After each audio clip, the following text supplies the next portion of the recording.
You mentioned a little bit that obviously higher ed is sort of a target area that you're looking at. Have you seen any particular patterns or insights around security awareness in the higher ed space? Are there particular blind spots that are specific to higher ed that you don't see in other areas? Because I know I've heard that as well, that higher Yeah. ed has maybe a lower, higher rate of security issues and so forth than maybe some other industries. But like, where do you see the blind spots in higher ed in terms of security awareness and security posture?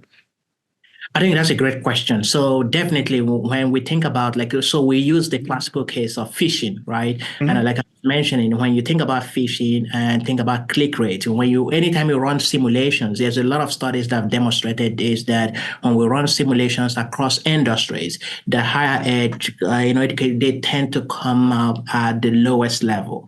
They have the highest click rates. And the question is why? And I think part of that has to, even when you eliminate tech savvy sectors, when you equate them with construction, when you equate them with, they still come out at a very, lower at the bottom of the table. And I think part of that challenge has to come from the fact that it's almost like higher ed tends to be like almost like a distributed work environment where everybody is their own specific bosses. They come in and do their research. Right. So they don't tend to see the big picture of how distance pose a very significant threat. And I think that's part of the challenge. So because one of the things, Chris, this is you might interest you to know this, that we've had simulations when we've run on the universities, and the same set of people, they click the simulated phishing attacks, and they click it all the time. And then you go back to them and say, oh, well, you have to go through some training. And then you run it months later, and you still get the same click rate. And you're Yeah. like, what is going on?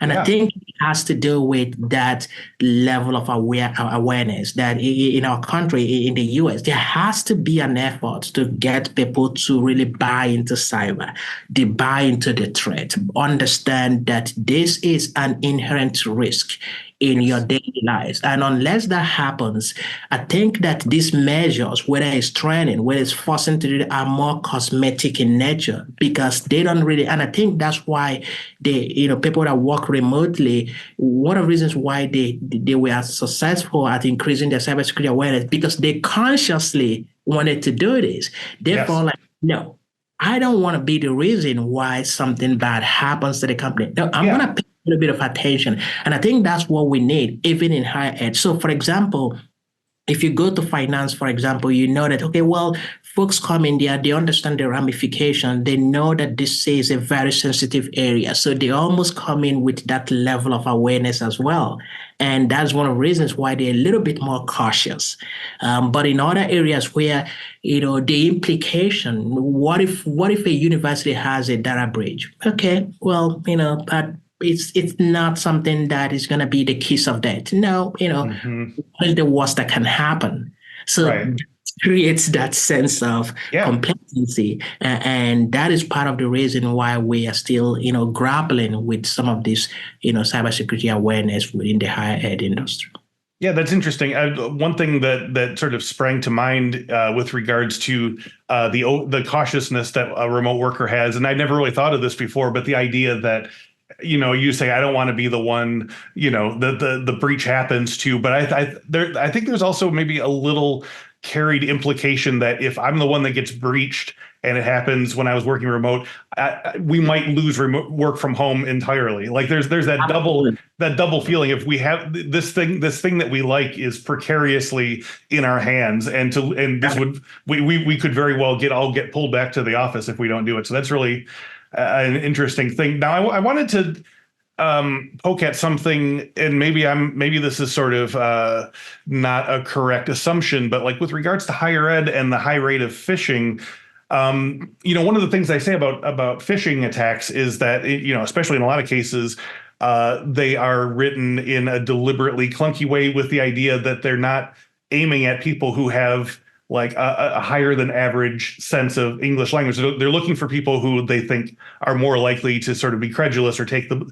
But in higher ed, it seems like you would see even more, especially if you're like in the sort of like humanities, like you would notice like the awkward wording of a phishing email and stuff. And I don't know they're necessarily getting like more refined version of phishing. Is there any aspect to that in terms of the parsing of a phishing email at a higher ed level?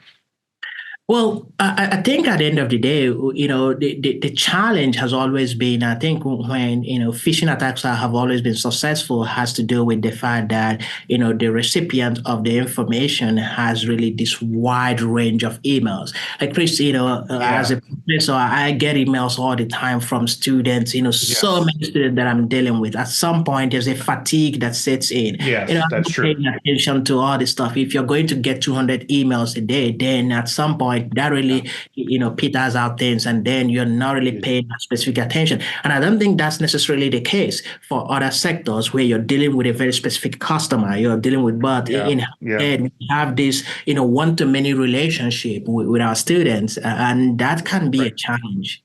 Yeah, and I guess I hadn't thought about that too. That you might, have to be still answering emails at 10 o'clock at night, and you're already naturally fatigued at the end of your day and stuff. So that's something that's a really good consideration.